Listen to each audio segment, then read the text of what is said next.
So this is going to be video number 1 for improvement and prevention of increase in lower back pain, specifically on the left side with the hip and lower back. So the first thing we talked about was proper abdominal engagement. So we want to have a space under our back at all times when we're laying, as though we could slide a deck of cards under it. We're going to practice creating that tension into our midsection, and then we're going to carry that in every other exercise we're doing.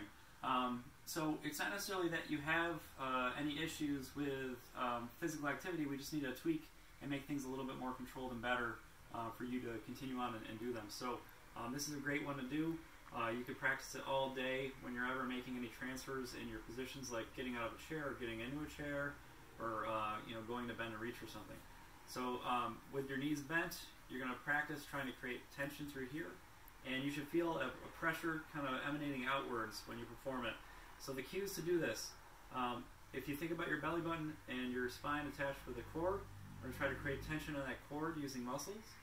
So that's the first thing you can try. The second thing we went over was the hip bones, trying to bring them together using muscle contraction.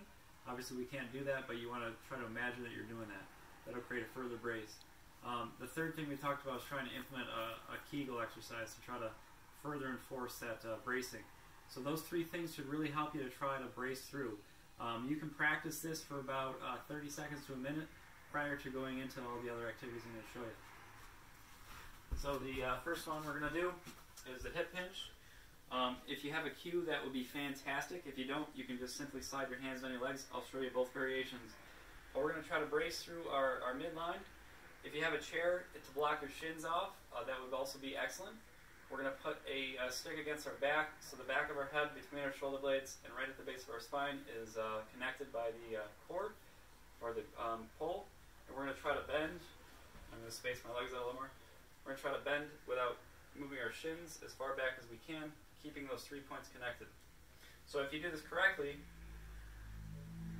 either you're going to get a backswing in your shins as I'm showing you there, or you're going to keep your shins against the table as our chair is shown. You don't want to create a push with the chair. If you're doing that, try to reassess and figure out what you're doing wrong.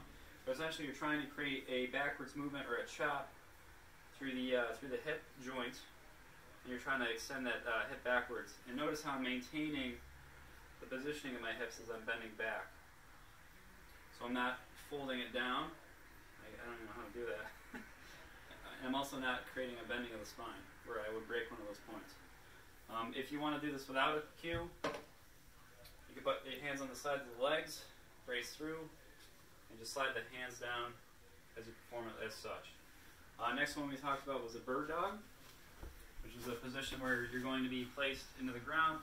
And once again, we want to have that neutral spine position, so our hips are going to be kind of torqued upwards a little bit, but not too much where my back is super extended, nor is it extremely bent. It's kind of this nice packed in between position. Hands are going to be placed shoulder width, knees are going to be placed hip width, and what I'm going to do from here, I'm going to engage through my midsection fairly well controlled, and I'm going to think about pushing my hand forward and my opposite heel backwards without allowing my body to torque. I'm going to hold that for about 10 seconds, and then slowly come back in. You're going to do this on both sides for about 5 repetitions each.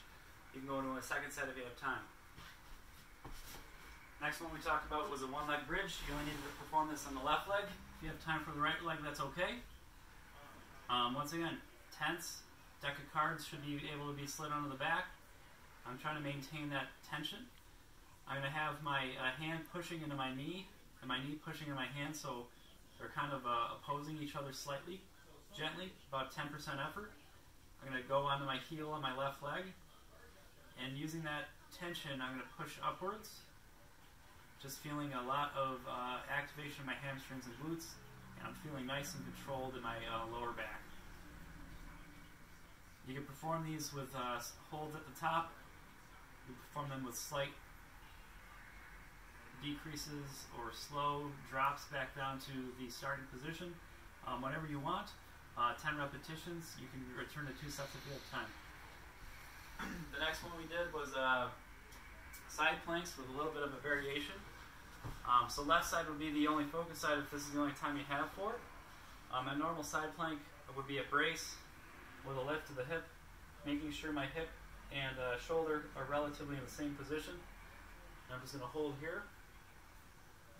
And I would do this for about 3 repetitions of 30 seconds. Now, if you want to make it a little more active and have a little more affect on the hip, and this feels comfortable, I could brace up through here, keep my chest high, and I'm going to hinge my hips back like I do for the chair.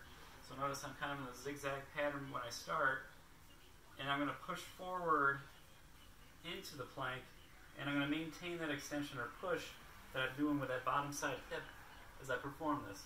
Now, as I'm descending back down, I can bring my top leg up, and I can descend back. Notice that my body is staying very stiff and rigid, and really the only control is being done through that bottom side hip. Good.